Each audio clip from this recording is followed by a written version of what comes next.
अस्सलामुअलैकुम, नमस्ते। क्या हाल है? सब खैरियत से हैं? हम उम्मीद करते हैं कि हमारे तमाम के तमाम व्यूअर सब खैरियत से होंगे और जितने कितने भी होंगे फिट फाट होंगे, हमेशा की तरह हंसते और मुस्कुराते होंगे। मैं हूं मोहम्मद तैयब और मैं हूं हाफिज मोहम्मद दाऊद और हमारे यूट्यूब चैनल पर आपका बहुत बहुत बहुत बहुत स्वागत है। तो गाइस, आज हम आपके लिए एक बड़ी इंटरेस्टिंग वीडियो लेकर आए और हम आपको एक बड़ा ही ज़बरदस्त देश दिखाएंगे, उसकी वीडियो दिखाएंगे, उस पर रिएक्ट करेंगे। अगर वीडियो आपको अच्छी लगे इसको लाइक शेयर और आपने हमारे चैनल को सब्सक्राइब जरूर करना है, क्योंकि टल्ली के निशानों में थोड़ी उंगल जरूर मंडे। कोशिश करें कि सब्सक्राइब करें, बेल आइकन के बटन को लाजमी दबाएं। तो आइए वीडियो देखते हैं।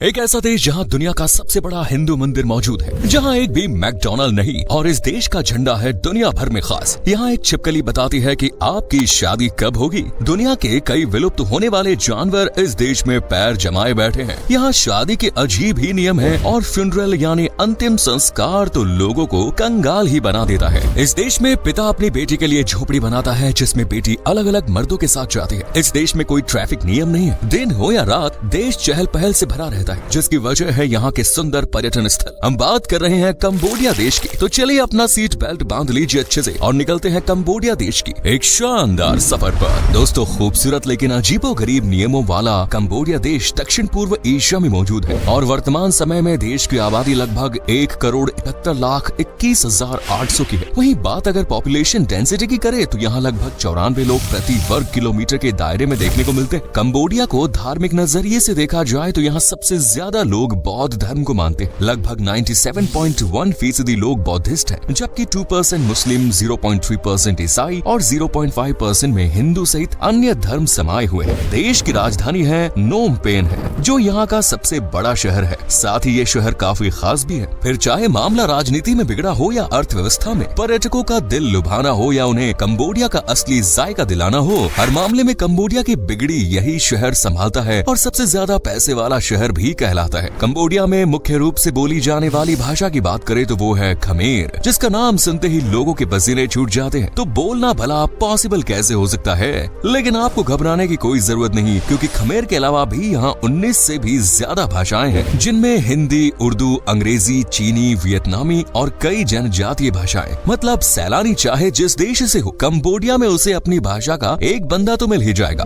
बंदों से याद आया दोस्तों, कंबोडिया एक जवान देश है जहाँ की 50% से भी ज्यादा आबादी 15 वर्ष या इससे भी कम उम्र की है। यानी कंबोडिया की बढ़ती अर्थव्यवस्था अभी थमने वाली नहीं, बल्कि सुपर स्पीड से दौड़ने वाली है। कंबोडिया और कभी कंपूचिया के नाम से दुनिया भर में फेमस रहा ये देश कई बार नाम परिवर्तन के दौर से गुजर चुका है। मतलब इतिहास में इसके कई नाम बदले गए हैं, जैसे कंबोज, खमेर रिपब्लिक आदि। कंबोडिया के इतिहास की बात करें तो दोस्तों, ये देश लंबे समय तक फ्रांस के अधीन रहा। लंबी जद्दोजहद के बाद 9 नवंबर 1953 को आखिरकार इस देश को भी आजादी मिल ही गई। कहने को तो कंबोडिया एक लोकतांत्रिक देश है जहां हर किसी को बोलने और मर्जी का नेता चुनने का अधिकार है। लेकिन हैरानी की बात है कि बीते 35 सालों से भी ज्यादा सालों से लगातार कंबोडियन पीपल पार्टी देश में रूल कर रही है। अब या तो पार्टी का काम बहुत अच्छा है या फिर ये भी नॉर्थ कोरिया और चाइना जैसे देशों की सरकार से इंस्पायर्ड है, जिसका उदाहरण है बैन सिस्टम। दरअसल कंबोडिया में कई चीजों पर पूरी तरह से बैन लगाया गया है, जैसे यहाँ ओपिनियन पोल की मनाही है। देश में किसी भी तरह के ब्यूटी कॉन्टेस्ट नहीं हो सकते। साथ ही कंबोडिया की महिलाएं किसी कोरियन पुरुष से संबंध नहीं बना सकती। चावल से बनी वाइन को भी देश में बैन कर दिया गया है। वर्तमान समय में कंबोडिया की जीडीपी की बात करें तो वो 142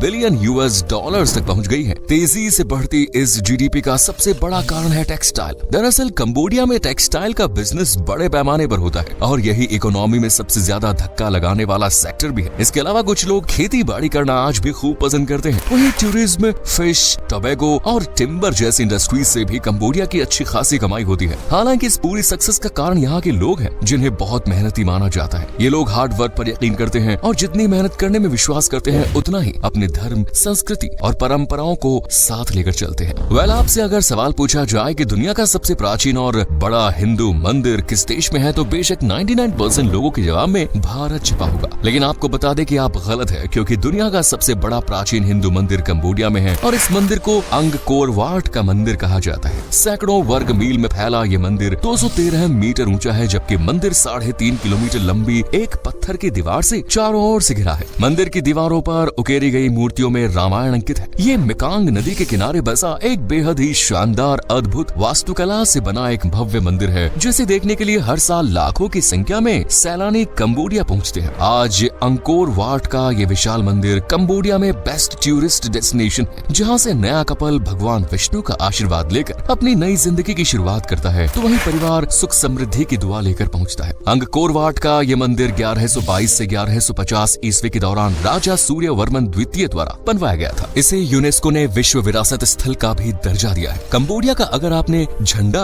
या नेशनल फ्लैग देखा है, तो आपने नोटिस किया होगा कि झंडे पर एक इमारत बनी हुई है। ये इमारत असल में अंगकोर वाट की तस्वीर है, जिसके साथ नीले और लाल रंग के पारंपरिक कंबोडियन रंगों का यूज किया गया है। दोस्तों, आपने कभी टुक टुक का नाम सुना है? नहीं, घोड़े के पैरों की टुक टुक नहीं, ना ही गाड़ी की टुक टुक। असल में जैसे भारत में छोटी छोटी दूरी पर जाने के लिए ऑटो रिक्शा टैक्सी होती है, वैसे ही कंबोडिया में टुक टुक होती है। ये लोगों की शाही सवारी है, जो प्राचीन समय से ही कंबोडिया की सड़कों पर दौड़ रही है और आज भी आकर्षण का केंद्र है। वैसे दोस्तों, कंबोडियंस को चाइनीज लोगों के दूर के रिश्तेदार माना जाए तो कुछ गलत नहीं होगा, क्योंकि ये खाने पीने के मामले में बिल्कुल वैसे ही है। यहाँ कई तरह के जानवर को पकाकर खा लिया जाता है। बात अगर कंबोडिया की फेमस डिशेस की करे, तो उनमें फिश अमो, सामलोर माचू, नोम बन चो, बाइसाच क्रोक, कुइतेव शामिल है। दोस्तों, ये देश अपनी शानदार नाइट लाइफ के लिए भी जाना जाता है। देश में ढेर सारे बार्स, नाइट क्लब्स और कैसीनोज, होटल, रेस्टोरेंट्स वगैरह मौजूद है, जहाँ दिन में जितनी चहल पहल देखने को मिलती है, उतना ही शोर शराबा रात में भी सुना जा सकता है। कंबोडिया की एक फेमस झील है टोनले सैप, जिसे ताजा नदी या महान झील के रूप में भी जाना जाता है। झील की खासियत है कि ये साल में 2 बार अपना प्रवाह बदलती है, यानी झील में पानी बहने की दिशा पूरी तरह से बदल जाती है। टोनले सैप झील को साउथ ईस्ट एशिया की सबसे बड़ी फ्रेश पानी की झील भी माना जाता है, जो 2700 स्क्वायर किलोमीटर जितना विशाल एरिया कवर करती है। जब भी शुष्क मौसम होता है, तो ये आंकड़ा बदल जाता है। इसी झील के किनारे पर बसा हुआ है चोंगखनेआस नाम का एक खूबसूरत सा गाँव। इस गाँव को तैरता हुआ गाँव भी कहते हैं। जी हाँ, पानी के ऊपर तैरता हुआ एक गाँव, जहाँ बाजार से लेकर क्लिनिक और खेत से लेकर मछली पालने तक की व्यवस्था है। दोस्तों, सड़क दुर्घटनाओं को रोकने और लोगों को सेफ रखने के लिए ट्रैफिक नियम की क्या अहमियत है, ये हम सभी अच्छे से जानते हैं। लेकिन कंबोडिया में पूरा सिस्टम ही उल्टा है। यहाँ किसी भी प्रकार का कोई ट्रैफिक नियम नहीं है, जिससे जहाँ से जैसे गाड़ी निकालनी होती है, वो वैसे ही निकालता है। हालांकि कुछ जगह सिग्नल्स लगे हुए हैं, लेकिन उनका पालन कोई नहीं करता। इसीलिए अगर आप कंबोडिया जाएं, तो खुद से गाड़ी बिल्कुल न चलाएं। सिर्फ ट्रैफिक नियम ही नहीं दोस्तों, कंबोडिया और भी कई मामलों में उल्टा पुल्टा है। उदाहरण है यहाँ होने वाली फ्यूनरल सेरेमनी। अपने देश में जैसे शादियों में पैसा पानी की तरह बहाया जाता है, वैसे ही कंबोडिया में फ्यूनरल पर जमकर खर्च किया जाता है। आप ये भी समझ सकते हैं कि यहाँ लोगों की जमा पूंजी अपनों के फ्यूनरल के लिए ही होती है। कंबोडिया में दोस्तों कई जनजातियां रहती हैं, जिनमें से कई जनजातियों में अलग अलग रिवाज है। जैसे कुछ समुदायों में यहाँ शादी के बाद लड़की नहीं बल्कि लड़के की विदाई होती है और रहने के लिए अपने ससुराल यानी लड़की के घर आता है। ये देश अपनी शादियों को लेकर भी बेहद अजीब है। पहले तो देश में शादी समारोह पूरे 1.5 महीने तक चलता है और दूसरा यहाँ दुल्हन को नहीं बल्कि दूल्हे को दहेज देना होता है। जी हाँ, दूल्हे को। इतना ही नहीं, देश की एक अजीबोगरीब परंपरा है। जब कोई लड़की अपनी मैच्योर एज में आ जाती है, तो पिता एक झोपड़ी तैयार करता है, जिन्हें लव हट्स कहा जाता है। इन झोपड़ियों में रोज महिलाएं अलग अलग मर्दों के साथ जाती है और शारीरिक संबंध बनाती है। हालांकि इस परंपरा का पालन सिर्फ क्रेम जनजाति ही करती है और कोई नहीं। दोस्तों, कोई भी देश हो, लोग अपने जन्मदिन को बड़े हर्षोल्लास के साथ मनाते हैं, लेकिन कंबोडिया में कोई भी अपना जन्म दिवस नहीं मनाता। आपको जानकर हैरानी होगी, लेकिन कंबोडिया के लोग साल में 2 बार नए साल का जश्न मनाते हैं। पहला तो ये लोग 1 जनवरी को नए साल का जश्न मनाते हैं, जबकि दूसरा अप्रैल से मई के बीच भी इनका नया साल आता है। कंबोडिया में बड़े हो या छोटे, सभी सामने वाले का सम्मान करते हैं। यहाँ बड़े भी छोटों को पूरा पूरा सम्मान देते हैं, जो कि बहुत अच्छी बात है। चलिए अब आपको सबसे हटके फैक्ट बताते हैं। दुनिया भर में कहीं भी अगर लोगों को अपना भविष्य पता करना होता है, तो वो भविष्य वक्ता यानी एस्ट्रोनॉमर के पास जाते हैं। लेकिन कंबोडिया में एक खास तरह की छिपकली पाई जाती है, जिन्हें जायंट टोके गेटो कहते हैं। देखने में रंग बिरंगी इन छिपकलियों के बारे में कहा जाता है कि ये भविष्य बताती है। वैसे जायंट टोके गेटो के अलावा कंबोडिया में कई अन्य प्रजाति के जानवर भी पाए जाते हैं, जिनमें से ज्यादातर विलुप्त के कगार पर माने जाते हैं। जैसे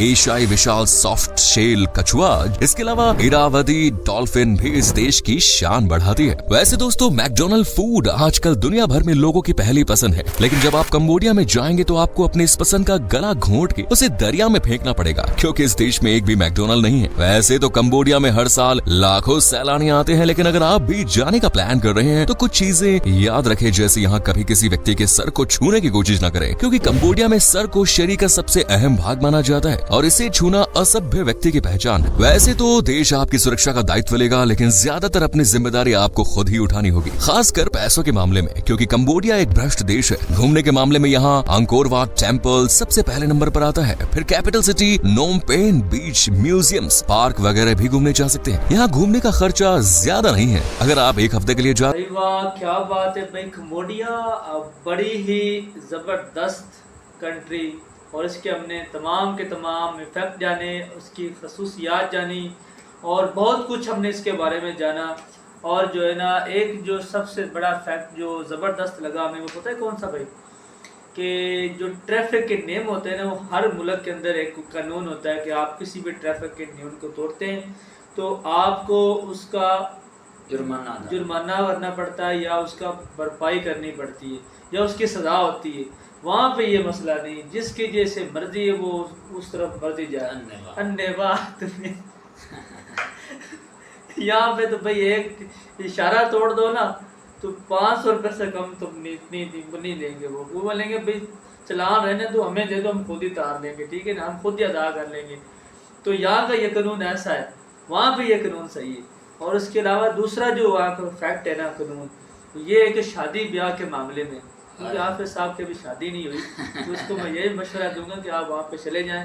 और एक बड़ी एक उसके लिए फ़ायदेमंद ये बात होगी, वो कह रहे हैं कि दुल्हन वालों को दहेज नहीं देना पड़ता, बल्कि दुल्हन वाला नहीं देना, हाँ सॉरी, दूल्हे वालों को नहीं देना पड़ता, जो दुल्हन वाले हैं ना वो दूल्हे को दहेज देते हैं।